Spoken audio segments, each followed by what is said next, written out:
Hello, everybody. How are you guys doing? I hope you guys are doing very well. If you guys are new to my channel, welcome. This is Revision Hell with Jazzy J. In this video, I'll be continuing to look at crime and deviance, which is an AQA sociology topic. If you guys are ready to crack on with the content, press the thumbs up icon right away. Okay, so before we crack on, let's do a quick recap on what we looked at in my previous video. So, last video, we simply looked at the left realist view on the cause of crime.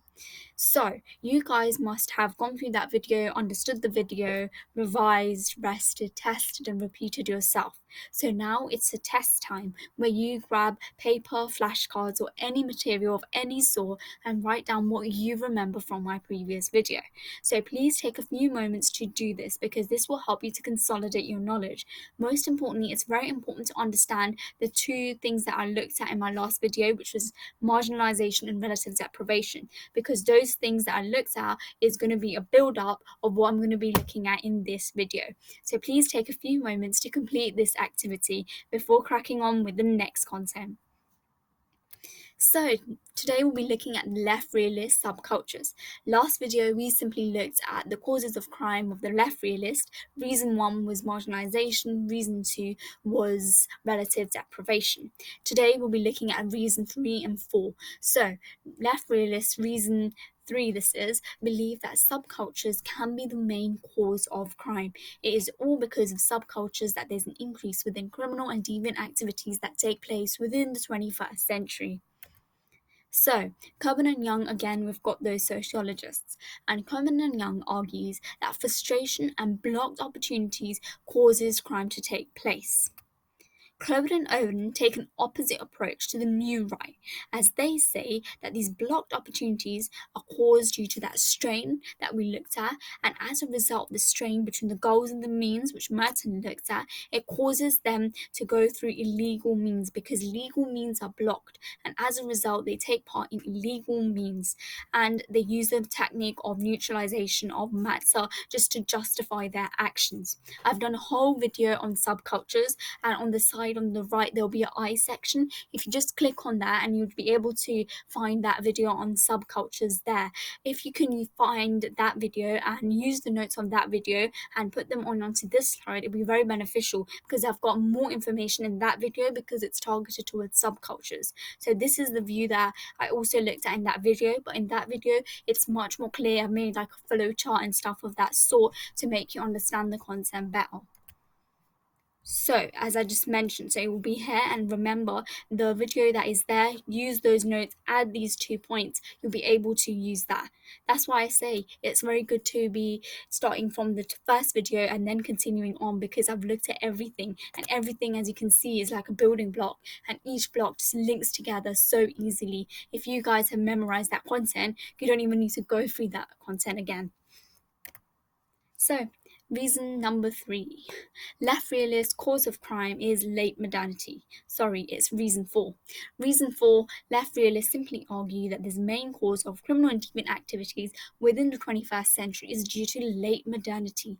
What is late modernity? Have you ever heard about the word late modernity? If you have, pause, have a think, and have a discuss. What is it to be in a late modern society? Okay, so Young is a sociologist, and he argues that today we live in a late modern society where there is instability, insecurity, as well as exclusion. So there are 3 things within modern day society, especially in this late modern society, which is instability, insecurity, as well as exclusion. Young argues that in the 1950s there was something known as the Golden Age. So that era of 1950s was a golden age. It was named and labelled as a golden age because at that time of the golden age there was stability because everyone was everyone was employed, everyone had jobs, everyone was happy. However, in the 1970s, there was an increase within poverty, divorce, and unemployment, and that era of golden age simply disappeared. As a result of there being poverty, divorce, and unemployment, it caused these 3 things: instability, insecurity, and exclusion. And as a result of instability, insecurity and exclusion, it causes individuals to resort to crime. As a result, the left realists believe that this is a late modern view, and the late modern view could be the potential cause of crime within the 21st century. Young argues that today we live in a late modern society where there is what? So I want you to pause, memorize these notes, okay? Because I think if you memorize these notes and rewrite them again and not look at any of this side on the left and only focus on the question there and write down what you remember, because I have not been able to hide this section. So it's very important for you to do this activity, which is hide all your first revise it and then hide your notes and then rewrite them. This will help you just to understand the concept much better. So, also, Young argues that today we live in a late modern society, and we live in a society where there's a lot of cultural inclusion and economic exclusion. Where can we see cultural inclusion within the modern day world today? Have a think of that. And due to all of this being there, due to there being cultural inclusion and economic exclusion, it results people in ending up into relative deprivation. So today there's cultural exclusion simply because because we're living in a late modern society. So what happens is that if you look at even the poorest of the poorest individual, they have access to the media. They may have a phone, they may have access to any form of media, any form of print advert. For example, in the media, I see a poster, very flash and glam, of the latest jewelry, and I want it. And as a result, it causes anonymity, and this anonymity results into crime. So what happens is we all are culturally included. We are all included within having these top iPhones and stuff of those sort. So we then begin to face the strain between the goals and the means. And as a result of the strain being so much that there's economic exclusion, that's why the strain is so much, it causes us to commit crime. So hopefully this is very clear that today we are all culturally included within the media, and that persuades us to buy lots of things that we want, but we do not have the money because of there being economic exclusion, due to there being poverty, due to there being unemployment. We do not have economic stability in order to buy these things, and the only means in order for us to achieve these things is only through crime. Hence why Young and Mormon also argue that this is a primary cause, the late modern society, that results into criminal and deviant activities taking place within the 21st century today. So what have we learnt today? We've learned a lot. So within this video, as well as in my last video, we looked at the last thing, which was the left realists, and we looked at what they believe could be the potential causes of crime. Below in the comment section, there will be a section where I've just typed up and I've just given you a link where you can click on video 1 to find out the first section that we looked at, which was all about marginalization as well as relative deprivation.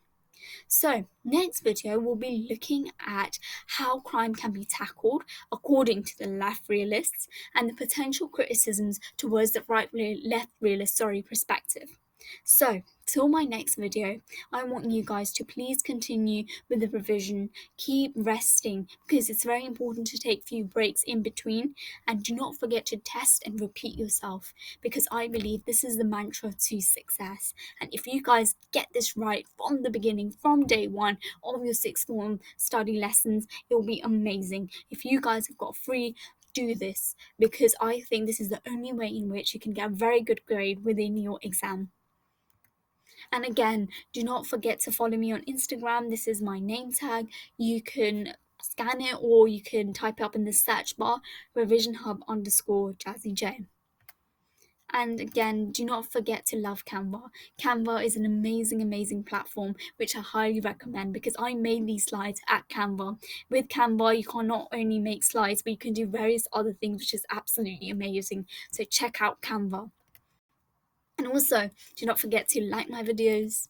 Take a few moments right away and click the smiley button if you are happy with the content that you have received today. As well as, do not forget to comment. For you to comment is very, very good, because it helps me to improve myself, as well as know what I'm doing right and what I'm doing wrong, as well as it encourages me to make more videos that are absolutely amazing and helpful to you all.